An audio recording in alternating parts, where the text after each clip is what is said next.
Hai people semua, kembali lagi di channel gua di Game Viking Rise. Kali ini gua bakalan ngebahas update terbaru dari Game Viking Rise. Bukan update terbaru dalam artian updatean partsnya ya, tapi lebih ke berita yang ada di event Kingdom gua. Seperti apa? Mari kita mulai.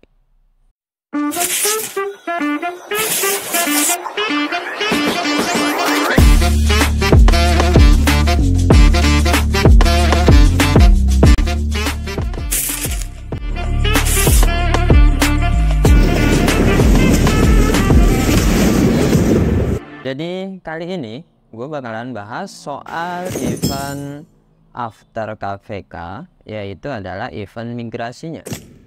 Jadi di sini kita lihat setiap usainya suatu event KPK atau KVK atau apalah ya sebutan kalian, itu bakalan ada yang namanya migrasi berbatas waktu.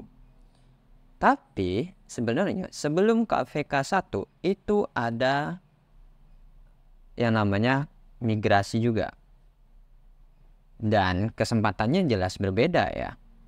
Jadi migrasi sebelum KVK dan migrasi sesudah KVK itu jelas berbeda. Berbedanya di mana? Kalau kita bisa lihat di sini di aturan migrasinya sendiri sudah ada perubahan. Jadi kalau misalkan di sebelum KVK 1 yang kayak gini, ini biasanya cuman di Warring Kingdom saja ya. Dan di sini kalian bisa lihat Warring Kingdom, mau itu maksudnya mau di season Warring Kingdom season 1 dan sebagainya, selama KD itu dianggap dengan kingdom biasa, maka batas yang boleh dimigrasi adalah 100 orang. Dengan migrasi khusus adalah 5. Harusnya seperti itu kan ya. Dan untuk kingdom yang sudah dikasih label kuat, maka akan ada perubahan juga dari batas yang diperbolehkan untuk bermigrasi. Istilahnya sudah mulai di lock kalau kata sebagian pemain yang ada di Viking Rise. Dan di sini kalian bisa lihat juga rentan dari migrasinya ya, powernya. Ketika kalian masih di season Warring Kingdom ini sebenarnya adalah ketika kalian belum masuk KVK ya. Di sini sebelum masuk KVK dan season 1 ini sama. Jadi Warring Kingdom season 1 ini adalah proses dimana kalian ingin bermigrasi tapi sebelum KVK 1. Makanya dibatasin maksimal player yang bisa bermigrasi itu adalah di max 50 juta.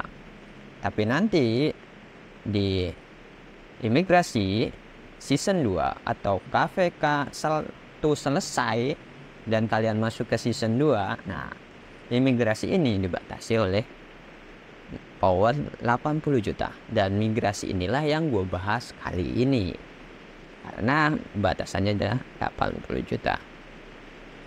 Dan di sini kalian bisa lihat rentan dari powernya ya. Dan ini emang sudah lumrah, cuman nanti totalnya bakalan berubah-ubah tergantung dari situasinya. Bisa lebih kecil, bisa lebih mahal. Jadi kalian bisa lihat ya, nih. Kalau di power gua yang sekarang 30 juta, itu kalau di kingdom biasa kita kena 30 tiket.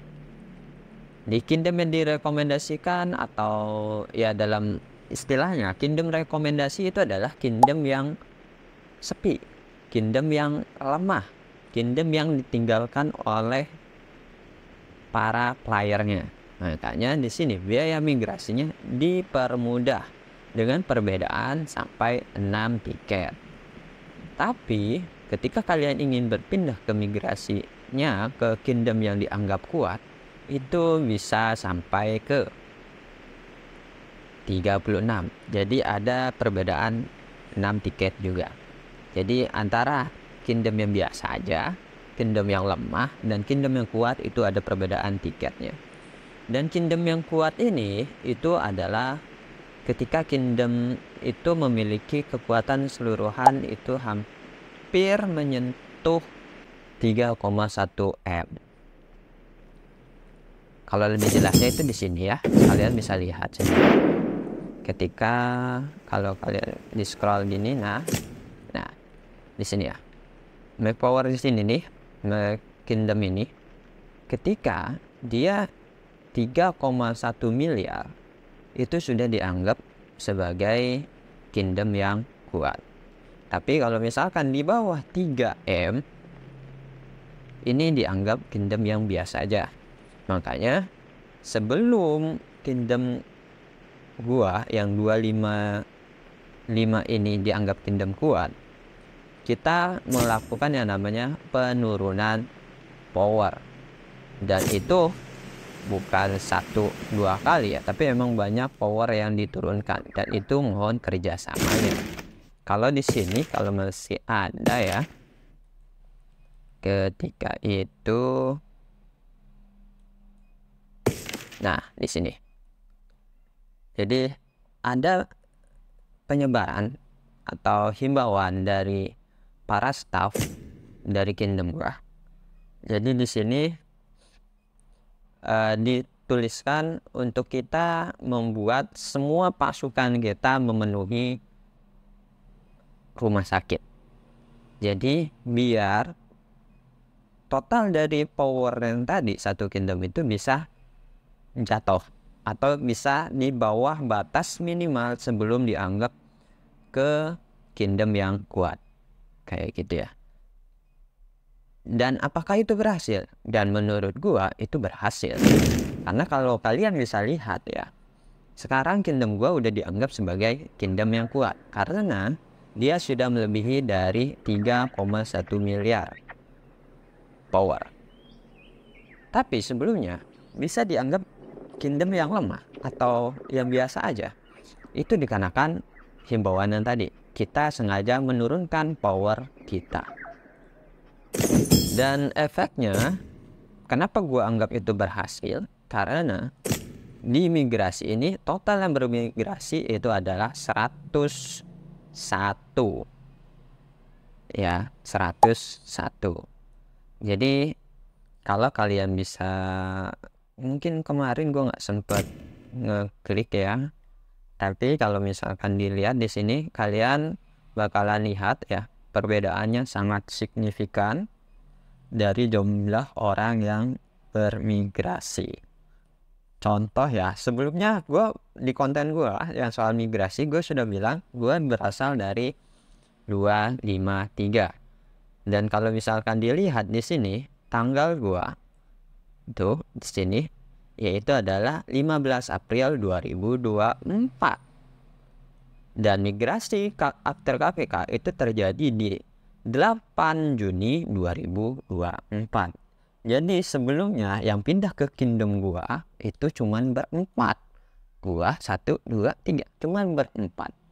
Tapi hasilnya apa? Pilihan gua untuk meninggalkan 253 itu adalah pilihan yang tepat.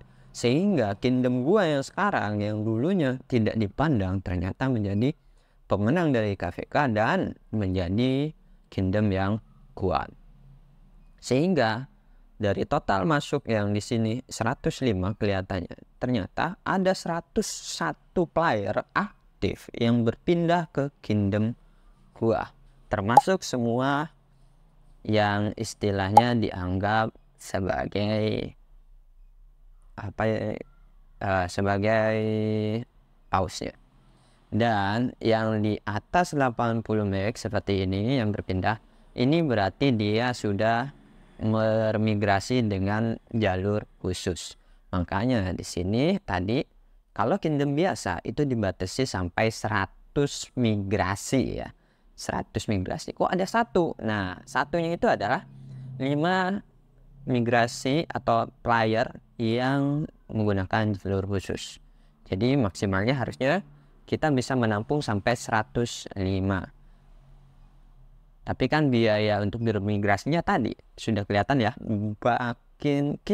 Ketika kita dilabeli sebagai kingdom kuat, otomatis yang mau berpindah ke kita sudah dibatasi, tiketnya juga jadi makin banyak. Kita bandingkan dengan sebelumnya. Jadi sebelumnya banyak yang bermigrasi itu ke 254. Kalian bisa lihat di sini totalnya 96. Dan itu di tanggal sebelum KVK 1 ya. Kalian bisa lihat ini sebelum di KVK 1 semua. Itu sudah banyak yang berpindah ke migrasi ke sini. Tapi sebenarnya bukan. Di sini juga lumayan sih, karena di sini sudah 8 Juninya sudah lumayan tinggi juga. Karena sebelumnya banyak yang berpindah itu ke sini sih. Jadi dulu banyak orang yang berpikir untuk berpindah ke 256 dan 254. Dan kenyataannya ya sudah seperti itu.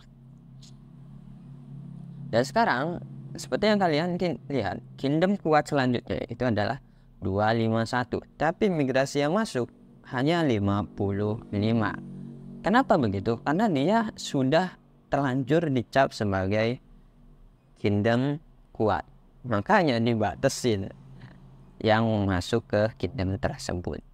Dan kalau kita cek, lihat ya, per tanggal dari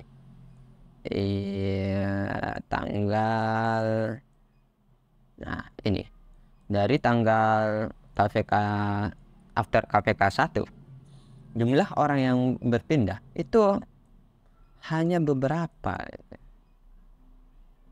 Ya, di sini total yang bermigrasi 99. Jadi dia baru masuk 55. Jadi awalnya sebenarnya di migrasi ini yang dicap sebagai kingdom kuat itu hanya 245. Awalnya seperti itu. Tapi seiring berjalannya waktu, 251 itu juga dianggap kingdom yang kuat. Alasannya apa? Tadi powernya telah melebihi batas yang gue sebutkan. Makanya dia dianggap oleh sistem sebagai kingdom yang kuat. Jadi seperti itu ya. Singkatnya ini sih cuma ngebahas soal bermigrasi. Dan ketika kalian ingin bermigrasi, ya tadi lebih lengkapnya kalian bisa lihat di video gue sebelumnya. Cuman yang pasti kalian harus sedia yang namanya tiketnya, tiket untuk bermigrasi, dan juga kalian harus memenuhi syarat atau minimal kalian menghubungi raja dari kingdom yang ingin kalian bermigrasi.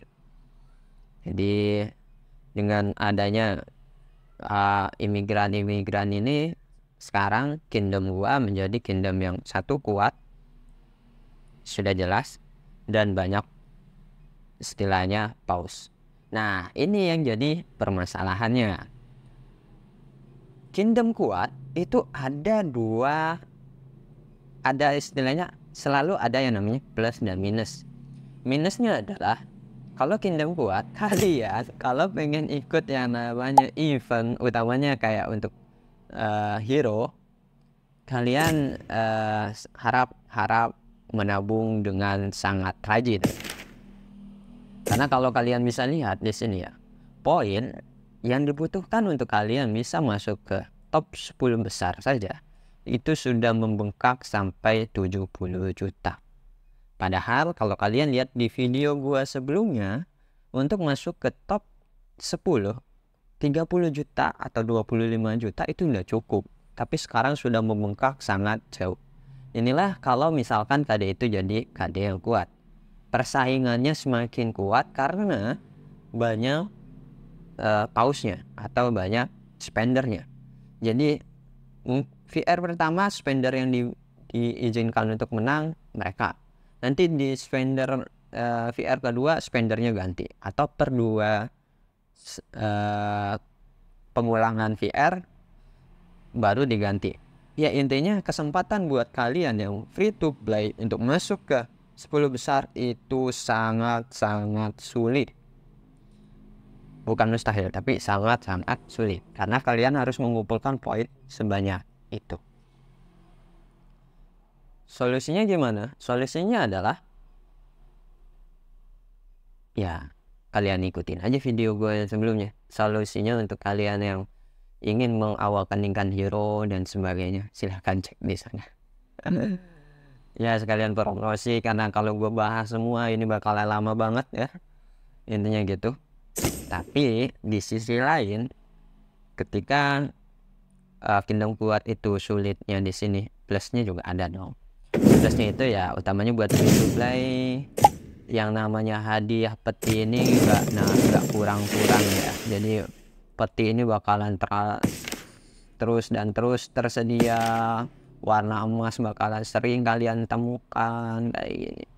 Dan untuk mengumpulkan sumber daya lebih gampang, lebih ke apa ya, speed up dan sebagainya. Utamanya ini poin VIP. Jadi buat kalian yang pemuja atau penyuka untuk mengejar yang namanya poin VIP ini sampai ke batas maksimalnya, solusinya adalah masuk ke kingdom yang kuat.